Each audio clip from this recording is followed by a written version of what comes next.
नमस्कार विद्यार्थी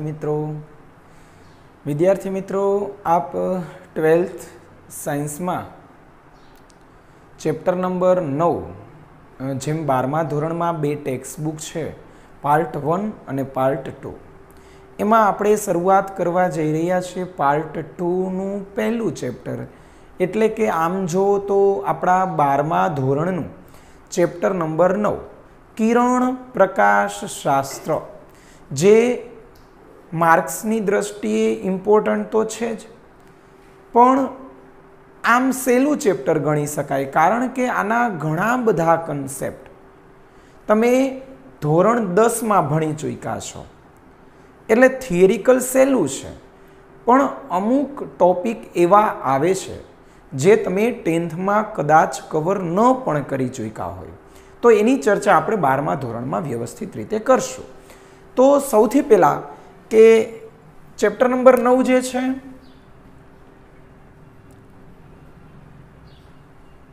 chapter number 9 किरण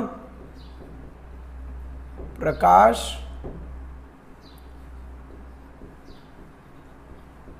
शास्त्र किरण प्रकाश शास्त्र चैप्टर नु नाम है एनो आ पहलो लेक्चर है। तो सौथी पहला तो आपणे चैप्टर जे छे एनो अर्थ समझवो पड़े कि भाई चैप्टर नु नाम जे छे किरण प्रकाश शास्त्र शास्त्र एटले तो ग्रंथ कही शकाय एटले के आ जे चैप्टर छे एमा प्रकाश विशेनी समझ आपणे मेळवशुं प्रकाशनु एक स्वरूप छे किरण एनी समझ आपणे मेळवशुं एटले के आखा चैप्टर में प्रकाशनो किरणनो गुणधर्म लईने अभ्यास करशुं। एक एवो विषय एक एवो ग्रंथ के जेमा प्रकाशना किरण स्वरूप लईने जुदी जुदी घटना जुदा जुदा साधनों विशेनी समझ आपणे मेळवशुं। तो सौथी पहला तो प्रकाश शुं छे प्रकाशनी माहिती मेळवशुं। प्रकाश एटले शुं तो आपणा माटे प्रकाश एटले एक ऊर्जानुं स्वरूप कही शकाय प्रकाश एटले ऊर्जानुं स्वरूप कही शकाय। आ ऊर्जा जे छे एने आपणे जोई सकीए आपणे अनुभवी सकीए। हवे आ जे ऊर्जा छे ए ऊर्जा खरेखर शेनी बनेली छे तो आपणे 11मा धोरण में आवी गयुं तरंग चैप्टर में कि भाई आ प्रकाश जे छे एने विद्युत चुंबकीय तरंग कही शकाय विद्युत चुंबकीय तरंग कही शकाय। तरंग होय तो एनो अर्थ एवो थयो कि एने चोक्कस तरंग लंबाई हशे तो तरंग लंबाई ओछामां ओछी अने वधुमां वधु आ बे वच्चेनो जे विस्तार छे एने जुदा जुदा तरंग लंबाईना समूह ने आपणे जुदा जुदा विभाग में वेचीए तो ये विद्युत चुंबकीय वर्णपट थयो कहेवाय। विद्युत चुंबकीय तरंगना आपणे समूह जुदा जुदा लईए तो ये बने विद्युत चुंबकीय वर्णपट। आ वर्णपटनी अंदर पारजांबली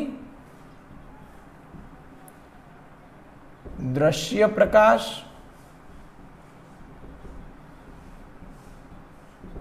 पाररक्त इन्फ्रारेड आवा घणा बधा वर्णपट छे पण आपणे जे वर्णपट अनुभवी एटले के जे तरंगलंबाईना विस्तार माटे आपणी आँख संवेदनशील छे आपणी आँख बधाने नहीं अनुभवी सकती। पारजांबली प्रकाश आपणी आँख में आवे अल्ट्रावायोलेट तो आपणी आँख एना माटे सेंसिबल नहीं। एवी ज रीते इन्फ्रारेड जे वर्णपट छे तो एना तरंगोने पण आपणी आँख डिटेक्ट न करी सके तो मात्र ने मात्र दृश्य प्रकाश जे छे आ दृश्य प्रकाश ने ज आपणे अनुभवी सकीए। तो आ दृश्य प्रकाश जे छे एनी तरंग लंबाई 400 નેનોમીટરથી 700 નેનોમીટર આ વર્ણપટ જે છે એ દ્રશ્ય પ્રકાશ માટે છે. તો દ્રશ્ય પ્રકાશ જે છે એની તરંગ લંબાઈ 400 નેનોમીટરથી 700 નેનોમીટર છે. આ 400 નેનોમીટરથી ઓછી તરંગ લંબાઈ હશે કે 700થી વધારે હશે તો આપણે એને જોઈ શકશું નહીં.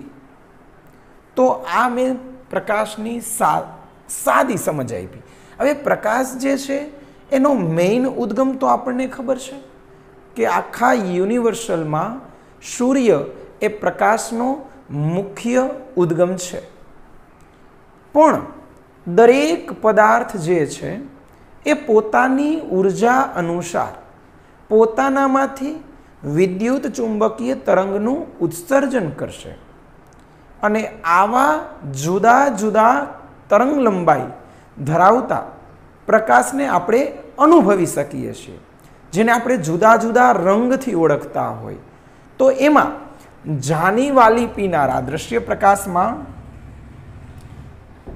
જે આપણે રંગ અનુભવતા હોય એ 7 રંગ મુખ્ય છે. જાની વાલી પીનારા. આ રાતો રંગ છે એની તરંગ લંબાઈ સૌથી વધારે અને આની તરંગ લંબાઈ સૌથી ઓછી. એટલે જાંબલી, નીલો, વાદળી, લીલો, પીળો, નારંગી અને રાતો. ઇંગ્લિશમાં કહી તો VIBGYOR. VIBGYOR. રેડની તરંગ લંબાઈ સૌથી વધુ હોય એટલે કે આ તરફ જતા લેમડાનું મૂલ્ય વધે છે. રેડી? તો આ મેં આપણે જે અનુભવીએ છીએ એની ચર્ચા કરી. ત્યાર પછી પ્રકાશને લગતા બીજો મહત્વનો મુદ્દો કે પ્રકાશ જ્યારે સૂર્યમાંથી પૃથ્વી સુધી પહોંચે ત્યારે વચ્ચે માધ્યમ છે જ નહીં, એટલે કે શૂન્યાવકાશ છે. અને શૂન્યાવકાશમાં પ્રકાશનો વેગ મેક્સિમમ હોય એનું મૂલ્ય આપણે 3 × 10⁸ મીટર પ્રતિ સેકન્ડ લઈશું. એટલે સૂર્યમાંથી પૃથ્વી સુધી પહોંચવા માટે એને અમુક મિનિટ કદાચ લાગતી હશે, કારણ કે સૂર્ય અને પૃથ્વી વચ્ચે 1 એસ્ટ્રોનોમિકલ યુનિટ, 1 એસ્ટ્રોનોમિકલ યુનિટ જેટલું અંતર છે. 1.49 × 10⁻11 મીટર. આઈ થિંક કદાચ ગુરુત્વાકર્ષણ ચેપ્ટરમાં તમે ભણી ચૂક્યા હોય. અને એનો વેગ છે 3 × 10⁸ મીટર પ્રતિ સેકન્ડ. 1 સેકન્ડમાં આટલું અંતર કાપે છે. તો આ એનો એક બીજો મહત્વનો મુદ્દો. ત્યાર પછી કે જ્યારે પ્રકાશ એક સ્થાનેથી બીજા સ્થાને પહોંચે ત્યારે એ સુરેખ પથ પર પ્રસરણ કરવાનું વલણ ધરાવે. સુરેખ પથ પર પ્રસરણ કરે અને જ્યારે પ્રકાશ તમને સુરેખ પથ ઉપર સીધો આવતો હોય એવું દેખાય ત્યારે જ આપણે એને કિરણ સ્વરૂપ લઈ શકાય. તો પ્રકાશના સ્વરૂપની હવે હું વાત કરવા જાઉં છું. તો કે આ પ્રકાશ વિશેની બેઝિક સમજ હતી. હવે પ્રકાશના સ્વરૂપની હું વાત કરું તો પ્રકાશના સ્વરૂપ મુખ્ય તો 2 જ છે. એક તો કણ સ્વરૂપ અને બીજું છે તરંગ સ્વરૂપ. તો પછી તમે કહેશો કે ભાઈ આ કિરણ સ્વરૂપ કેમ ન આવ્યું? આપણે તો એમ બોલ્યા અહીંયા કે પ્રકાશ જ્યારે સુરેખ પથ પર પ્રસરણ કરે ત્યારે આપણે એને કિરણ સ્વરૂપ લઈ શકીએ. તો આમાં ત્રીજું સ્વરૂપ તો મેં બતાવ્યું જ નથી. પ્રકાશના મુખ્ય 2 જ સ્વરૂપ હોવાને કારણે તમારે 11મું ચેપ્ટર આવશે પ્રકાશનો દ્વૈત સ્વભાવ, ડ્યુઅલ નેચર ઓફ લાઇટ. 2 સ્વભાવ હોવાને કારણે ઘણા વૈજ્ઞાનિકો પ્રકાશને કણ સ્વરૂપ લેતા હતા, ઘણા વૈજ્ઞાનિકો તરંગ સ્વરૂપ લેતા હતા. આ 2 સ્વરૂપ વિશે મતાંતર ચાલતો હતો. થોડુંક આપણું બેઝિક જ્ઞાન એનું લઈએ કે ભાઈ ડેકાર્ટિસ નામનો વૈજ્ઞાનિક જે હતો એને એવું કીધું કે પ્રકાશ છે ને એવા નાના નાના કણનો બનેલો છે કે જેને દળ નથી, એટલે કે દળ રહિત કણનો બનેલો છે અને એ વળી પાછા સ્થિતિસ્થાપક હોય, એટલે કે વેગમાન અને ઉર્જા બંનેનું સંરક્ષણ કરતા હોવા જોઈએ.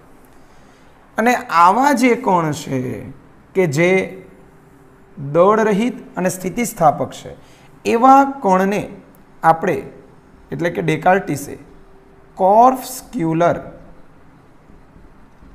આવા કણની વાત કરી કે ડેકાર્ટીસે જે કણ કીધો એવા કણ કે જે દળ રહિત અને સ્થિતિસ્થાપક છે એવા કણને કોર્પસ્ક્યુલર નામ આપ્યું. કોર્પસ્ક્યુલર એટલે એકદમ નાના નાના પાર્ટિકલ્સ, ટેની પાર્ટિકલ્સ, ટાઇની એટલે કે એકદમ સૂક્ષ્મ, કે જેને દળ છે જ નહીં એવું વિચારો. આમ જુઓ તો દળ વિનાનો કણ હોય જ ન શકે, પણ એવું ધારેલું. એટલે આનો અર્થ એવો થયો કે જો અહીંયા લાઇટ હોય તો હું અહીંયા કલાક સુધી ઊભો રહું તો લાઇટમાંથી નાના નાના કોર્પસ્ક્યુલર્સ નીકળશે અને આ કોર્પસ્ક્યુલર મારા માથા સાથે અથડાશે, સતત અથડાશે, કારણ કે નાના નાના કણનો બનેલો છે એવું કોર્પસ્ક્યુલરે ધાર્યું. પણ આ અથડામણ એ સ્થિતિસ્થાપક હશે, એને દળ નથી એટલે મને વજન નહીં લાગે. આ કોર્પસ્ક્યુલર અહીંયા અસંખ્ય આવી જશે તો પણ મને વજન નહીં લાગે, કારણ કે દળ નથી. આવા કોર્પસ્ક્યુલર જ્યારે સપાટી સાથે અથડાય, ધારો કે આ સપાટી છે તો આ સપાટી સાથે અહીંયાથી કણ આમ આવ્યા, આ કણ આ કોર્પસ્ક્યુલર આમ અથડામણ થઈ એટલે વેગમાન અને ઉર્જા બંનેનું સંરક્ષણ થશે અને તરત જ આ કોર્પસ્ક્યુલર પરાવર્તન પામશે. તો આનો અર્થ એવો થયો કે કણવાદથી પ્રકાશના પરાવર્તનની ઘટના સમજાવી શકાય. એટલે કણવાદ સ્વીકારવા લાગ્યા કે પરાવર્તન તો થાય છે, ઓકે, પ્રકાશનું પરાવર્તન થાય. પણ જ્યારે આપણે શાંત પાણી, સરોવર કે પાણીમાં આપણે જ્યારે જોતા હોય ત્યારે આપણને આપણો ચહેરો પણ દેખાતો હોય અને એ સરોવરનું જો શુદ્ધ પાણી હોય, એકદમ ક્લીન, સ્વિમિંગ પુલમાં હોય એવું એકદમ ચોખ્ખું પાણી હોય તો એ તળાવનું કે સ્વિમિંગ પુલનું તળિયું પણ દેખાતું હોય. તો આમાં બે ઘટના મળી કે આપણે આપણું પ્રતિબિંબ જોઈએ છે, એનો અર્થ એવો થયો કે પ્રકાશનું પરાવર્તન થાય છે, અને આપણે એનું તળિયું જોઈએ છે એટલે એનો અર્થ એવો થયો કે પ્રકાશનું વક્રીભવન થાય છે. તો કોર્પસ્ક્યુલર છે એ તો યુનિક ટાઇની પાર્ટિકલ્સ છે. તો જો કણ એક સરખા હોય તો એનો ગુણધર્મ પણ એક સરખો હોવો જોઈએ. એટલે કે જ્યારે પ્રકાશ અંશતઃ પરાવર્તન અને અંશતઃ વક્રીભવન થાય છે એવું ન થતું હોવું જોઈએ જો કોર્પસ્ક્યુલરનો બનેલો હોય તો. એટલે આનો અર્થ એવો થયો કે બધી જ જગ્યાએ પ્રકાશના કોર્પસ્ક્યુલર થિયરી કે કણવાદ બધી જ ઘટના સમજાવી શકતો નથી. આવી ઘટના અંશતઃ વક્રીભવન કે અંશતઃ પરાવર્તનની ઘટના સમજાવવામાં કોર્પસ્ક્યુલર નિષ્ફળ ગયું. આ કોર્પસ્ક્યુલર થિયરી ન્યૂટને જે આપી હતી, કણ સ્વરૂપ, આમ ડેકાર્ટીસે કોર્પસ્ક્યુલર કીધું હતું, પણ પછી આ થિયરીનું અનુમોદન એટલે કે સ્વીકારવામાં, એને મદદ કરવામાં, એને સપોર્ટમાં ન્યૂટન પણ આવ્યો. ન્યૂટને પણ એવું કીધું કે ભાઈ હા કણ હોય. ન્યૂટન બહુ મહાન વૈજ્ઞાનિક હતો એ સમય દરમિયાન, એટલે સ્વીકારી લીધું માણસોએ. ડેકાર્ટીસનો તો નો માન્યા, પણ ન્યૂટને કીધું કે ભાઈ હા, તો માણસો સ્વીકારવા લાગ્યા. પણ પાછળથી આવી બધી ઘટના જે છે કે અંશતઃ પરાવર્તન અને અંશતઃ વક્રીભવન એ આ કણવાદથી ન સમજાવી શકાણું. તો ત્યાર પછી પ્રકાશ જે છે એ શું તરંગ સ્વરૂપ ધરાવતો હોવો જોઈએ આવું કહેવાવાળો પહેલો વૈજ્ઞાનિક એટલે હાઇગેન્સે કીધું પ્રકાશ કણ નહીં, તરંગ સ્વરૂપ લ્યો તો સમજાવી શકાય. કારણ કે આને જે આપ્યું હતું ન્યૂટને ભાઈ, એ ન્યૂટને એવું કીધું કે પ્રકાશ જ્યારે ઘટ માધ્યમમાં હોય એટલે કે પાણીમાં હોય હવા કરતાં, ત્યારે એનો વેગ વધુ હોય અને હવામાં એનો વેગ ઓછો હોય, એટલે કે પાતળા માધ્યમમાં એનો વેગ ઓછો હોય, આવું ન્યૂટને કીધું. જે પાછળથી ખોટું પડ્યું, ભાઈ ના આ વસ્તુ ખોટી છે. કેમ? તો કે શું હોય? તો કે તરંગ સ્વરૂપ જે હાઇગન્સે આપ્યું એના મુજબ એને એવું કીધું કે ઘટ માધ્યમ હોય તો એમાં પ્રકાશનો વેગ ઓછો હોય અને જે પાતળું માધ્યમ છે પાતળા માધ્યમમાં વધુ વેગ હોય. અને જો સમાંગ માધ્યમ હોય એટલે કે માધ્યમ બદલાતું જ ન હોય તો પ્રકાશનો વેગ પણ બદલાય નહીં. આ ખાસ યાદ રાખવાનું. તો આ વાત હતી પ્રકાશના બેઝિક માહિતીની. ત્યાર પછી હવે તમે આપણો પ્રશ્ન જે અટકો છે અહીંયા હું હવે સમજાવું છું કે તો કિરણ સ્વરૂપ આવ્યું ક્યાંથી? તો કે ભાઈ તરંગ સ્વરૂપ જ હોય, પણ જ્યારે પ્રકાશના તરંગની તરંગ લંબાઈ લેમ્બડા એ ખૂબ જ ઓછી હોય, કેના કરતાં? તો કે ઓબ્જેક્ટના પરિમાણ કરતાં, એટલે કે વસ્તુની સાઇઝ કરતાં. એની તરંગ લંબાઈ, આપાત પ્રકાશની તરંગ લંબાઈ ખૂબ જ નાની હોય વસ્તુ કરતાં, ત્યારે પ્રકાશને સુરેખ પ્રસરણ કહી શકાય. અને આવા સમયમાં આવા તરંગને તમે કિરણ કહી શકો. તો કિરણનો અર્થ તમને હવે ખ્યાલ આવી ગયો હોવો જોઈએ કે મૂળ સ્વરૂપ તરંગ જ છે, પણ જ્યારે આ તરંગની તરંગ લંબાઈ વસ્તુના પરિમાણ કરતાં ખૂબ જ નાની હોય ત્યારે આપણે એને કિરણ લેશું. જ્યારે તરંગ લંબાઈ વસ્તુના પરિમાણ કરતાં મોટી હોય ત્યારે આપણે એને તરંગ લેશું. એટલે તરંગ સ્વરૂપમાં જ કિરણ સ્વરૂપ આવી ગયું છે. એટલે આ જે કન્ડિશન છે એ ખરેખર કિરણ સ્વરૂપની વાત છે. તો આ પ્રકાશના સ્વરૂપની વાત આવી. હવે આગળ વધીએ તો પરાવર્તનની ઘટના એની ચર્ચા હવે આપણે કરવાના છીએ.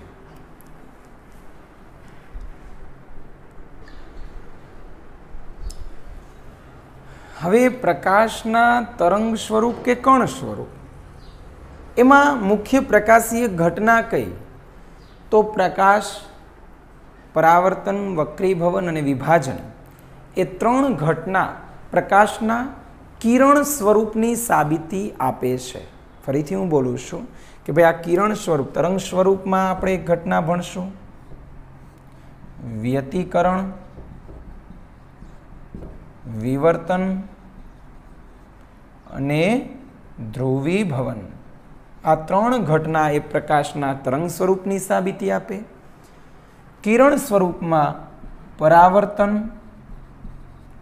વક્રીભવન અને વિભાજન. આમ જુઓ તો પરાવર્તન અને વક્રીભવન એ તરંગ સ્વરૂપથી પણ સમજાવી શકાય, પણ આ વિભાજન જે છે એ તો માત્ર કિરણ સ્વરૂપથી જ સમજાવી શકાય. એટલે આ કોઈ યુનિક વસ્તુ નથી. આમ તો હમણાં જ મેં વાત કરી એમ પેટા પ્રકાર છે આનો. અમુક કન્ડિશન જો એ ફોલો કરે તો એ કિરણ સ્વરૂપમાં આવી જાય. કણ સ્વરૂપની વાત કરીએ તો કણ સ્વરૂપમાં 11મા ચેપ્ટરમાં આવશે ફોટો ઇલેક્ટ્રિક અસર અને કોમ્પટન અસર.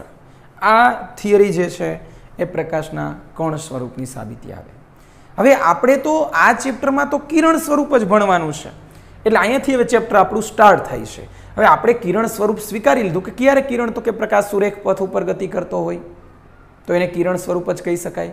આવું ત્યારે જ બને જો પ્રકાશની તરંગ લંબાઈ, આપાત પ્રકાશની તરંગ લંબાઈ વસ્તુના પરિમાણ કરતાં નાની હોય તો જ એને કિરણ સ્વરૂપ કહી શકાય. તો હવે કિરણ સ્વરૂપ છે તો પરાવર્તન આપણે ભણીએ, પછી વક્રીભવન ભણશું, પછી વિભાજનની વાત કરશું. તો પરાવર્તન શું છે? તો કે જ્યારે પ્રકાશનું કિરણ, હવે હું કિરણ જ બોલીશ, તરંગ નહીં બોલું, જ્યારે પ્રકાશનું કિરણ એક માધ્યમમાં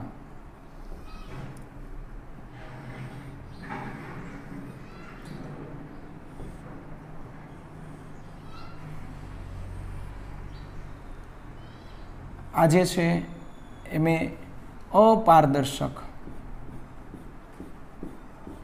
માધ્યમ બનાવ્યું. અપારદર્શક એટલે તમે સૌ જાણો છો કે અપારદર્શક એટલે અરીસો થાય. જ્યારે કોઈ પ્રકાશનું કિરણ અપારદર્શક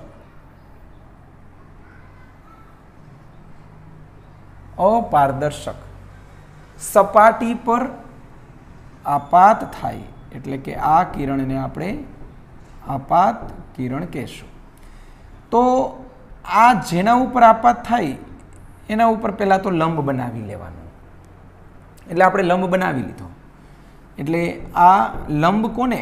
તો કે આ જે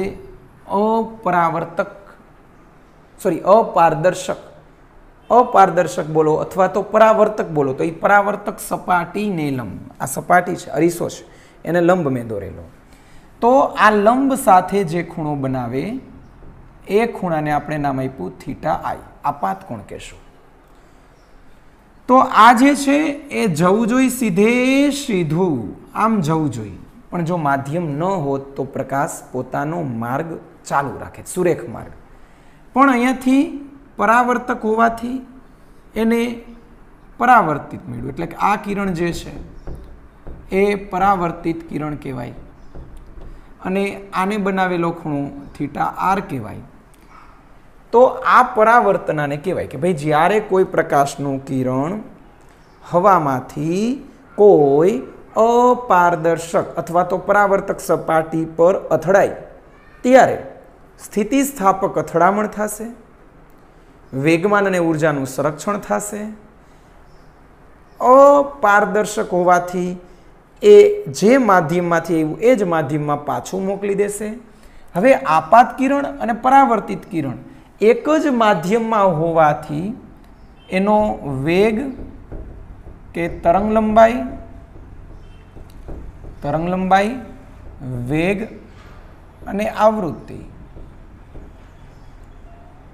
એ બધી જ વસ્તુ અચળ રહેશે, પણ એની તીવ્રતા થોડી ઘટશે, થોડીક જ ભાઈ, આંશિક. રેડી? પરાવર્તિત પ્રકાશ છે ને એની તીવ્રતા આપાત કરતાં થોડીક ઓછી હોય, કારણ કે આ જેના ઉપર ભટકાશે ને એ માધ્યમ દ્વારા થોડુંક પ્રકાશનું શોષણ થશે. હવે પરાવર્તન જે છે એના નિયમની વાત કરું તો આપાત કિરણ, આ સપાટીને દોરેલો લંબ અને પરાવર્તિત કિરણ ત્રણેય એક જ માધ્યમમાં હોય. આ ત્રણેય જે રેખા દોરી કે જે આકૃતિ દોરી એને સાંકળતું એક સમતલ બનશે. આવું એક સમતલ બનશે. આ સમતલને આપણે કહેશું આપાત સમતલ. કેવું સમતલ કહેશું? આપાત સમતલ.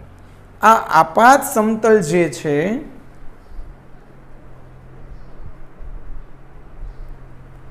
આ આપાત સમતલ જે છે એટલે કે આ આપાત કિરણ, આ સપાટીને દોરેલો લંબ અને આ પરાવર્તિત કિરણ, આ આપાત સમતલ એ હંમેશા પરાવર્તક સપાટીને લંબ હોય.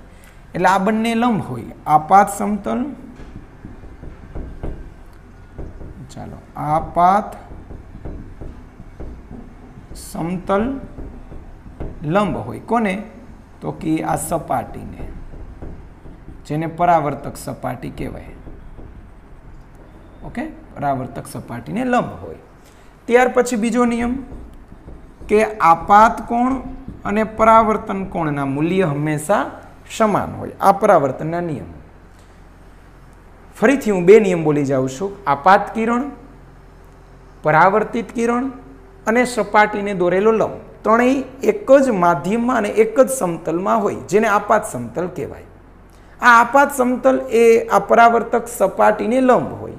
આ એક નિયમનો પહેલો પોઈન્ટ પૂરો. બીજો, આપાત કોણ અને પરાવર્તન કોણ હંમેશા સમાન હોય. પરાવર્તનની ઘટના દરમિયાન આટલી વસ્તુ અચળ રહેતી હોય, તીવ્રતા થોડીક ઘટશે. આપાત કિરણની દિશા બદલાઈ જશે. કેટલી બદલાશે? તો કેમ જતી હતી અહીંયાથી સીધું આ જે છે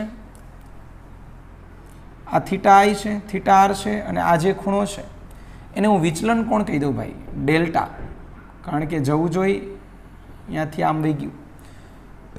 તો theta I plus theta R plus delta બધાનો સરવાળો 180 થાય.